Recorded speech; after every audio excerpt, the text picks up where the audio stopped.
Halo, semangat pagi.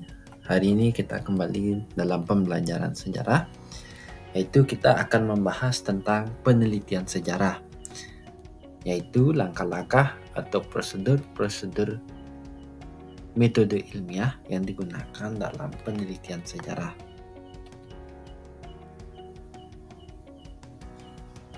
Nah, sebelum kita masuk ke metode-metode penelitian sejarah, kita harus tahu apa itu penelitian sejarah.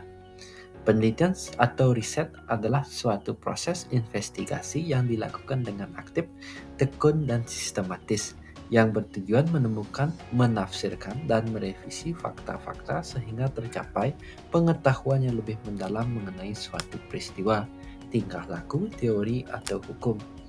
Penelitian sejarah adalah proses mengkaji secara sistematis suatu peristiwa masa lalu dalam rangka mendapatkan pengetahuan dan pemahaman yang mendalam serta makna dari sebuah peristiwa.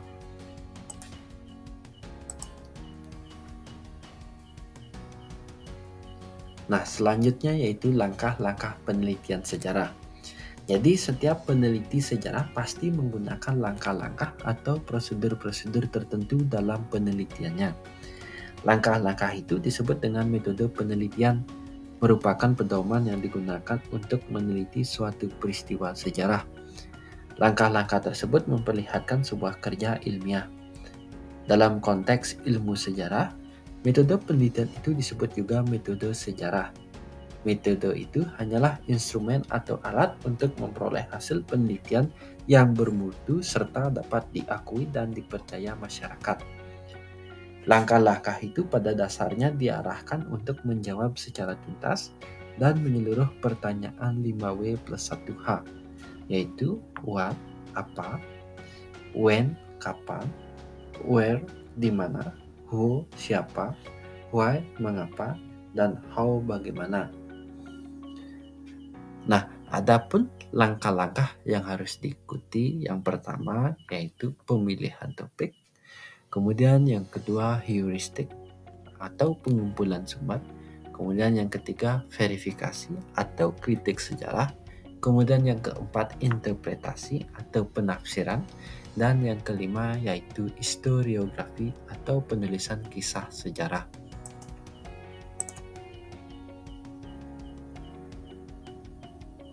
Yang pertama yaitu pemilihan topik. Jadi sebelum melaksanakan kegiatan penelitian, peneliti harus terlebih dahulu menentukan topik yang akan diteliti. Pemilihan topik hendaknya memenuhi hal-hal sebagai berikut, yaitu yang pertama unik, artinya topik yang dipilih mengundang rasa ingin tahu dan ketertarikan pembaca untuk membacanya. Kemudian yang kedua bernilai, artinya permasalahan yang diteliti memiliki arti penting bagi perkembangan ilmu pengetahuan pada akhirnya berguna bagi masyarakat. Kemudian yang ketiga kesatuan, artinya unsur-unsur yang dijadikan bahan penelitian mempunyai satu kesatuan ide. Kemudian yang keempat yaitu orisinal. Artinya topik yang dipilih merupakan sebuah upaya untuk melakukan sebuah pembuktian baru atas peristiwa yang sama.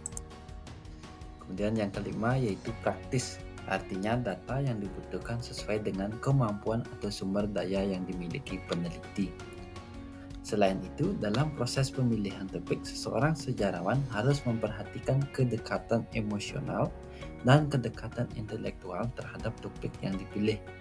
Kedekatan emosional berarti peneliti suka dan tertarik dengan topik yang dipilihnya.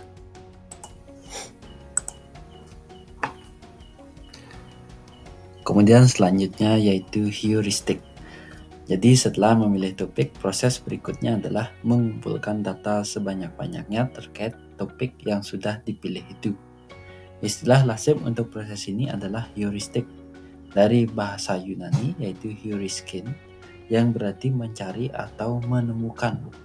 Data adalah kumpulan fakta atau informasi yang menjadi dasar bagi analisis dan interpretasi peneliti.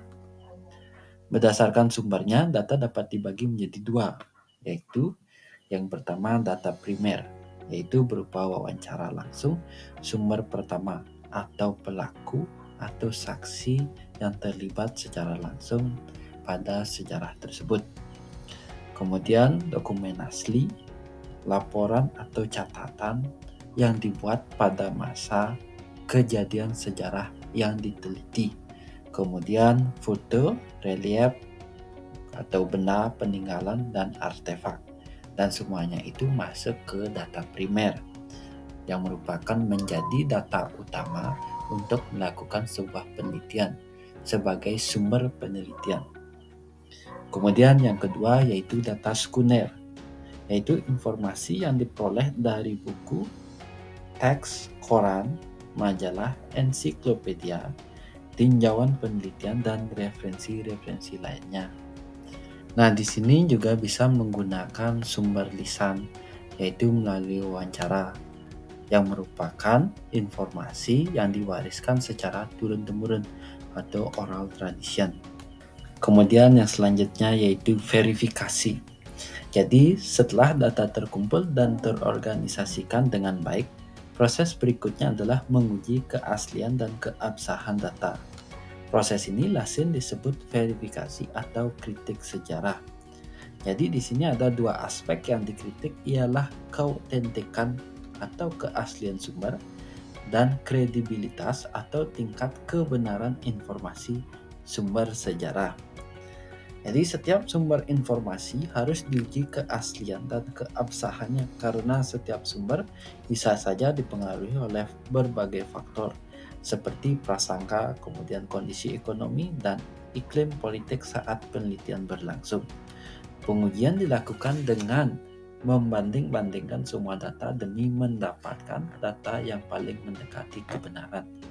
Data yang telah diuji melalui proses verifikasi lazim disebut sebagai fakta sejarah. Kritik atau verifikasi ada dua macam, yakni yang pertama yaitu kritik eksternal.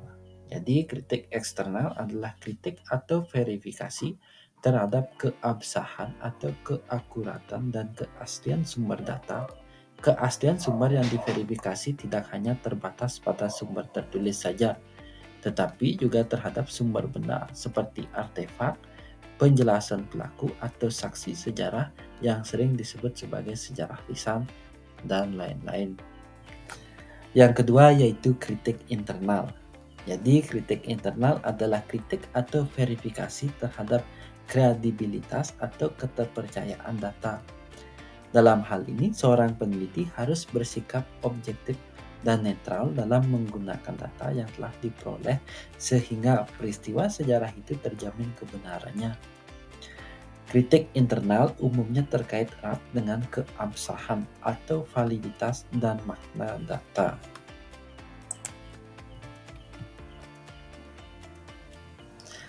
Kemudian selanjutnya yaitu interpretasi.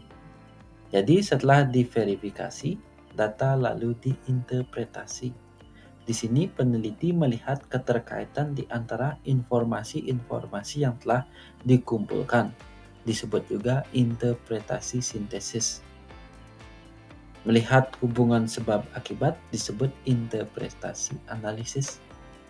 Dan menarik benang merah atau membuat konstruksinya sendiri atas peristiwa itu. Benang merah ini kemudian diuji dan dianalisis sekali lagi sampai akhirnya peneliti siap menyampaikan hasil penelitiannya secara tertulis. Jadi pada tahap akhir interpretasi, peneliti sudah mempunyai konstruksi atau sudut pandang sendiri tentang topik yang diteliti. Pada tahap ini dituntut kecermatan dan sikap objektif peneliti atau sejarawan, terutama dalam hal interpretasi subjektif terhadap fakta sejarah. Hal itu dapat dilakukan dengan mengetahui watak-watak peradaban atau dengan kata lain kondisi umum yang sebenarnya dan menggunakan nalar yang kritis agar ditemukan kesimpulan atau gambaran sejarah yang ilmiah. Nah, tahap terakhir yaitu historiografi. Jadi, hasil penelitian atau sudut pandang baru itu entah memperkuat, memberi bukti baru, ataupun menggugat hasil penelitian yang lama, kemudian disampaikan melalui tulisan. Inilah tahap historiografi. yang secara sederhana berarti penulisan sejarah sesuai asal katanya dari bahasa Latin yaitu historiographia. Historia berarti sejarah, narasi, dan graphia berarti penulisan. Dalam tahap historiografi, fakta-fakta yang telah dikumpulkan, dikritik, dan diinterpretasikan kemudian disajikan dalam bentuk tulisan yang logis, sistematis, dan bermakna. Historiografi merupakan puncak dari segala-galanya dalam metode penelitian sejarah. Sejarawan pada fase ini mencoba menangkap dan memahami histori relate atau sejarah sebagaimana terjadinya. Dalam konteks itu, penulisan sejarah tidak hanya sebatas menjawab pertanyaan-pertanyaan elementer atau deskriptif mengenai apa, siapa, kapan, dan bagaimana suatu peristiwa terjadi, melainkan suatu eksplanasi secara kritis dan mendalam tentang bagaimana dan mengapa atau sebab-musabab terjadinya suatu peristiwa. Alhasil, karya historiografinya adalah sejarah kritis dan utuh mengenai objek studinya. Dalam pandangan Ibnu Khaldun dan sejarawan Al-Nales, kisah masa lalu sedapat mungkin dihadirkan secara utuh sehingga tampak apa adanya. Orientasi karya seperti inilah yang disebut dengan sejarah total atau total history.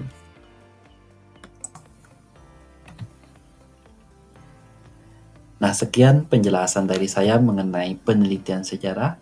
Jika ada pertanyaan ataupun kritikan maupun saran, silakan diketik di kolom komentar. Dan terima kasih.